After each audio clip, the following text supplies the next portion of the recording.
And those first three notes actually have the words Lebewohl, which is the motto of the whole piece. Written under them on the score.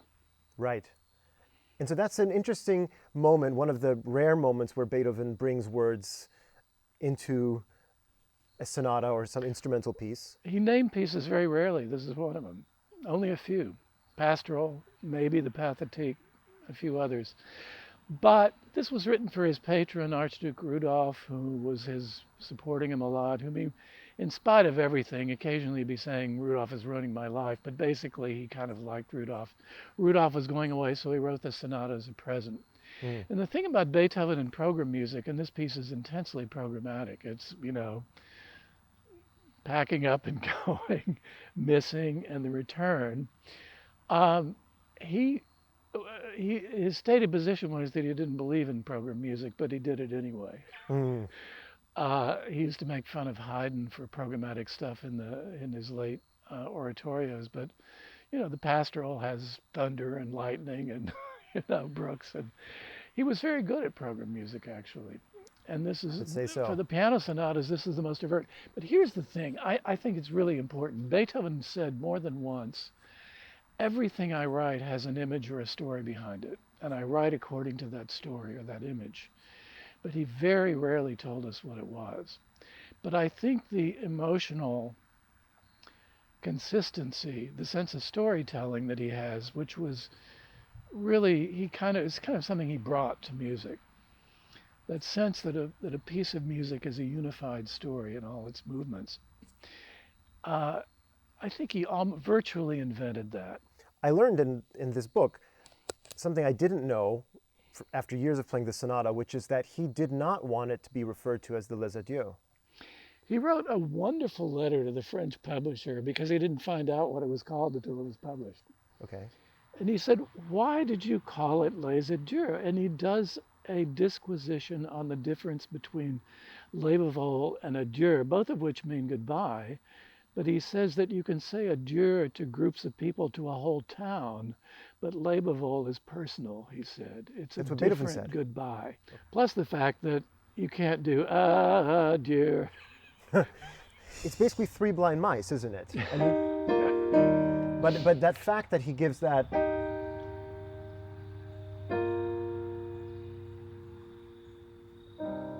I know. I mean, that's really just that when this comes in, that C, which in a way already sets up the anxiety of the second movement, the pathos of the second movement. Yeah, there's another rule of Beethoven. Anything important in a piece is going to be foreshadowed, one way or another. I was studying the Fifth Symphony, and there's the famous fog before the finale. It just goes into this kind of pulsing fog. And I said, I've never thought of this before, but there's a fog before the finale. There's going to be a fog earlier, and there is. The second movement goes into a fog several times. It just sort of drifts off. Dum, bum, bum, bum, da, da, da, da. The first movement of the transition to the recapitulation, it goes into a fog. So the fog is thematic. So even the idea itself can even if it's not a note or a harmony or something, it can just be even a sound world or a conception which. It can be a texture, it can be a move, it can be a rhythm. There's that famous time when he wanted to humiliate a pianist that was people thought might be better than him, and he took a cello part off his string quartet, turned it upside down, and picked out a few notes upside down at random. And Czerny was there, and he said that theme was constant.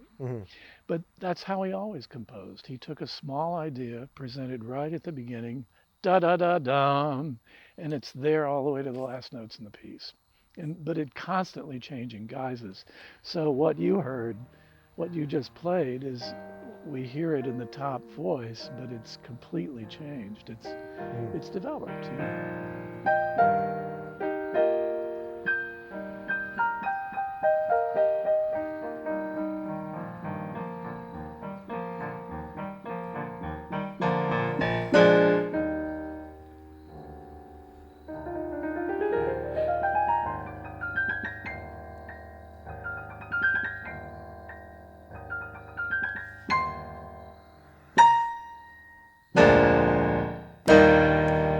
I always always choke up at that ending.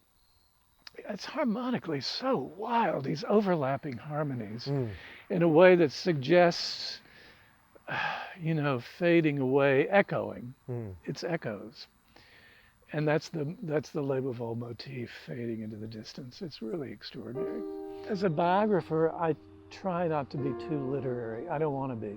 A person's life isn't like a book. It doesn't make that kind of sense. But I do think that a person's life is variations on themes. There are themes that keep coming back, and they develop and they change. And so those become the themes of the book, not because I believe in making literary themes, but because I think life is really like that.